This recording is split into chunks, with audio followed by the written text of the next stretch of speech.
Self-identity lies not in what we have endured, but in how we have chosen to respond to our experiences with dignity and integrity. Viktor Frankl. To feel content with yourself is like giving a big, warm hug to your inner self. It's about being okay with your quirks, your strengths, and flaws. Imagine looking in the mirror and saying, "Hey, you're pretty awesome just as you are." When you're confident with who you are, you feel confident in your own skin, even in new situations.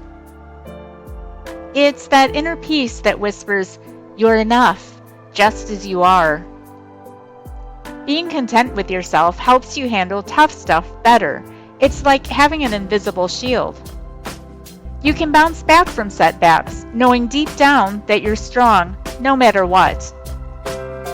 Think of being content as having a compass in a big, confusing forest. It points you towards what really matters to you.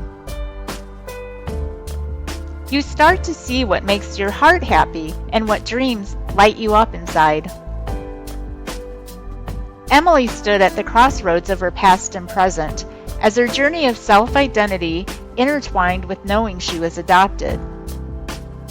Emily felt less alone meeting other adopted kids who look like her. It dawned on her that a desire to belong is similar for many. When she met others that looked like her, but were not adopted, it felt like an out-of-body experience. They looked alike, but she did not identify with the language, culture, or ties to the home country.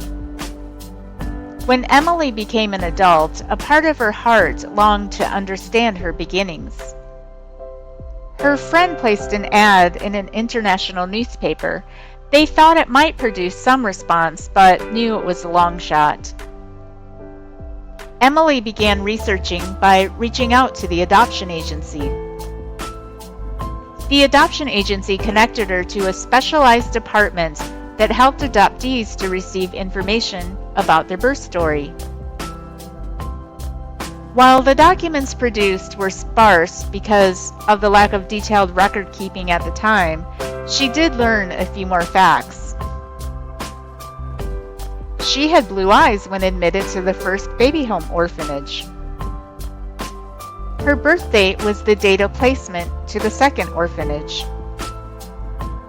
She had a foster family before her adoption, but they stopped working with the adoption agency, so it led to a dead end.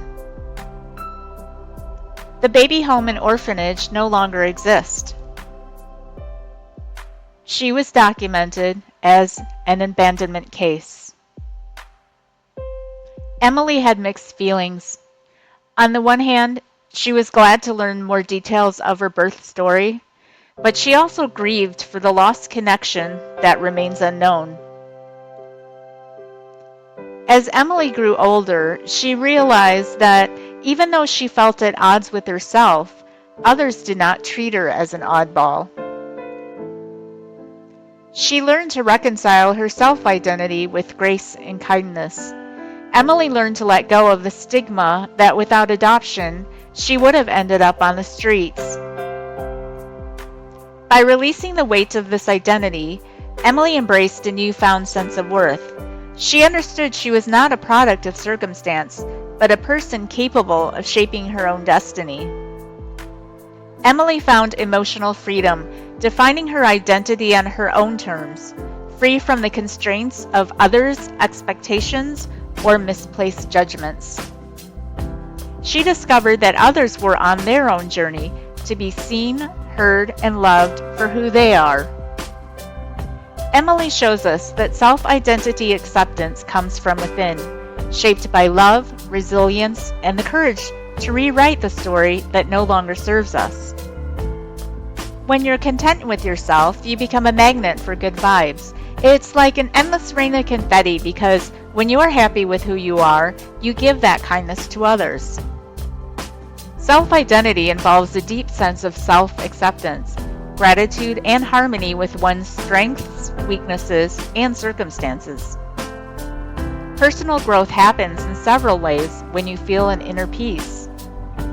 You receive a confidence boost It's being okay with your quirks, flaws, and strengths without needing approval from others, while also helping you better appreciate your own identity. You remain resilient.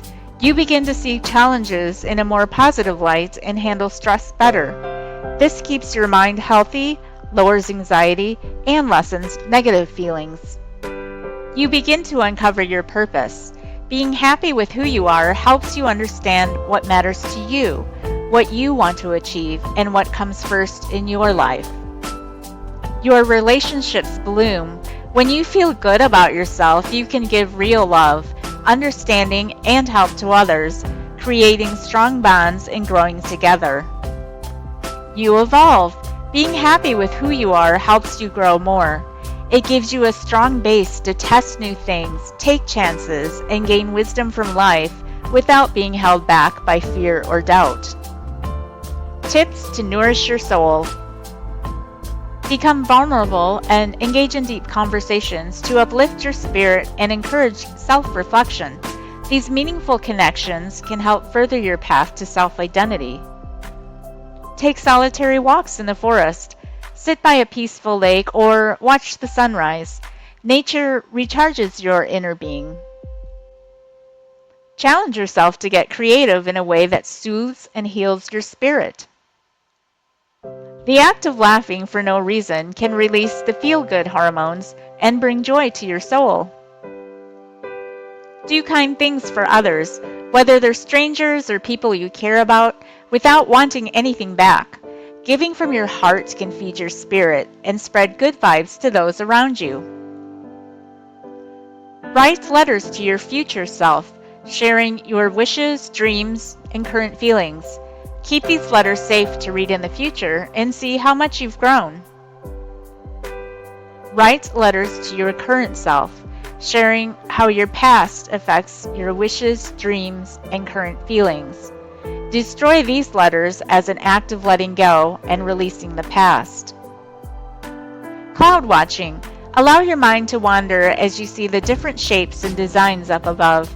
Oftentimes, you may have an emotional reaction that is healing to your soul.